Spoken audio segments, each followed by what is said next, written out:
নমস্কার, আমি দিয়া। তোমাদের সকলের স্নেহাশিস নিয়ে শুরু করছি আজকের আরেকটি ভিডিও। সেই তোমাদের বলেছিলাম, মনে আছে, আমরা সিনেমা দেখতে গিয়েছিলাম একটা উইকে। সেই উইকেই রবিবার দিনকে আমরা খেতে গিয়েছিলাম বারবিকিউ নেশনে। বারবিকিউ নেশন একদম সিটি সেন্টারেই অবস্থিত, আমাদের বাড়ির থেকে মিনিট 4 রাস্তা। তো অ্যাজ ইউজুয়াল স্মার্ট বাজার ক্রস করেই যেতে হয়, তো সেরমভাবেই চলে গেলাম। তো গিয়ে কী করলাম তোমাদের সাথে আজকে পুরোটাই এই ভিডিওর মাধ্যমে শেয়ার করব। ওখানকার খাবার দাবার কীরকম, খাবার দাবারের কোয়ালিটি কীরকম, সব কিছু শেয়ার করব তোমাদের সাথে এই ভিডিওটার মাধ্যমে। তো দেখতে থাকো ভিডিওটা। এই তো দেখতে পাচ্ছ পিসিচন্দ্র জুয়েলার্স লেখা আছে, তার ওপরের ফ্লোরটাতেই দেখো বারবিকিউ নেশন বলে লেখা আছে। তো পিসিচন্দ্র জুয়েলার্সে যে যাব সে ক্ষমতা তো আর এখন একদমই হবে না। এখন সোনার কি রেটে দাম সে তো বুঝতেই পারছো। আমার মতো ভীষণ সাধারণ মধ্যবিত্ত মানুষের অকাতের একদমই বাইরে।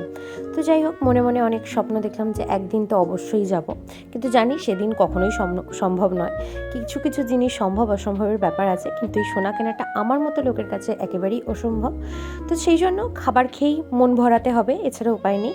তো চলে গেলাম আমরা রেস্টুরেন্টের মধ্যে। সেখানে আমাদেরকে ওরা একটা টেবিল বলে দিল যে এই জায়গায় বসো, তো আমরা গিয়ে সেই জায়গাতেই বসে পড়লাম। তো গিয়েই আমার কাছে একদম আমার যে কারণে এসেছি সেই জন্যই একদম মন একদম উচ্চাটন হয়ে আছে। যদিও সেদিনকে দুপুরবেলাতে একটুখানি দেরি করে খাওয়া হয়ে গিয়েছিল, সেই জন্য একটু খাবার খিদেটা কম ছিল। তো এখানের একটা সুবিধা হচ্ছে তুমি অনেকক্ষণ টাইম নিয়ে অনেকটা সুন্দরভাবে খেতে পারবে, কোনো তাড়াহুড়ো তোমার থাকবে না। তো আর ভিতরের অ্যাম্বিয়েন্স তো ভীষণ সুন্দর। তো যাই হোক, গিয়েই আমি খাবারগুলো দেখছিলাম যে কী ওদের খাবারের মধ্যে রয়েছে। তো প্রথমেই আমাদের জন্য দিয়ে গেল ওরা ফুচকা। তো আমরা এখানে সব কিছু ট্রাই করব। জানো তো, যখন আমরা ভুবনেশ্বরে থাকতাম তখন ওখানে না খাবার দাবারের কোয়ালিটি কীরকম ছিল আমরা সব খাবার খেয়ে দেখিনি, তাই তোমাকে কম্পেয়ার করে বলতে পারবো না। কিন্তু কয়েকটা জিনিস বলতে পারবো, কারণ আমরা এই যে স্টার্টারের যেগুলো ছিল এই বারবিকিউ হওয়া জিনিসগুলো, এগুলো আমরা ওখানে খুব পেট ভরে খেয়েছিলাম, তার ফলে আমরা আর মেন কোর্সে যেতেই পারিনি। তো এখানকার এই স্টার্টারগুলো ওখানকার মতনই সুন্দর, তবে আমার কেন জানি না মনে হয়েছে ওখানকার কোয়ালিটিটা হয়তো আর একটু বেটার ছিল। কারণ আমি মাছের সমস্ত আইটেমগুলো ট্রাই করেছি, ভেটকিরির সমস্ত কিছু বারবিকিউগুলো ছিল ওখানে। আমার কেন জানি না মনে হয়েছে যে ওখানে আরেকটু বেটার হয়তো ছিল।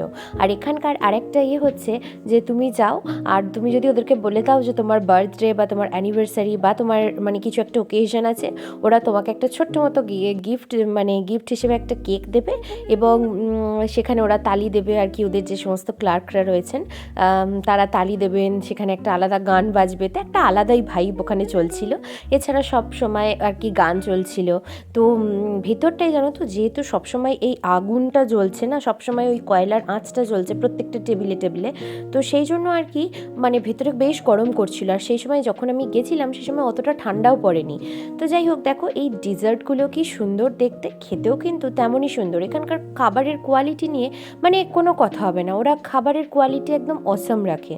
তো এখানকার রেটটা হচ্ছে, আমরা যেদিন গিয়েছিলাম সেদিনকে 1100 টাকা করে ছিল।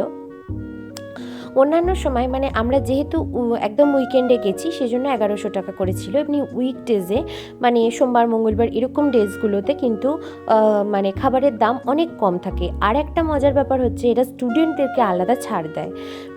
তো যাদের হয়তো আমি জানি না যে এখানকার কীরকম স্টুডেন্টদের ছাড় দেয়, হয়তো দুর্গাপুরের মধ্যে থাকা কোনো ইনস্টিটিউট বা কলেজে পড়লে হয়তো তাদেরই ছাড় দেয়, কিন্তু শুনেছি ছাড় দেয়।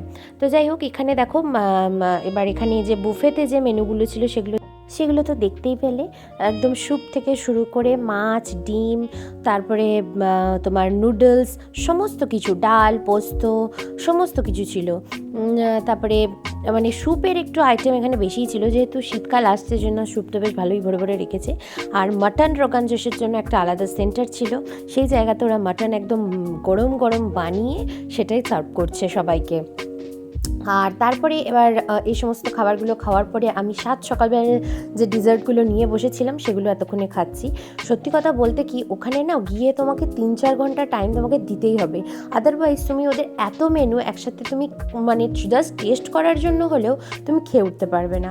তো যাই হোক, ভিডিওটা আমি এখানেই শেষ করছি। প্রচুর খেয়েছি, প্রচুর খেয়ে হাঁপিয়েও গেছি, এবার বিছানার জন্য একদম মন ছটফট করছে। ভিডিওটা শেষ করলাম এখানেই। সবাই ভালো থেকো, টাটা।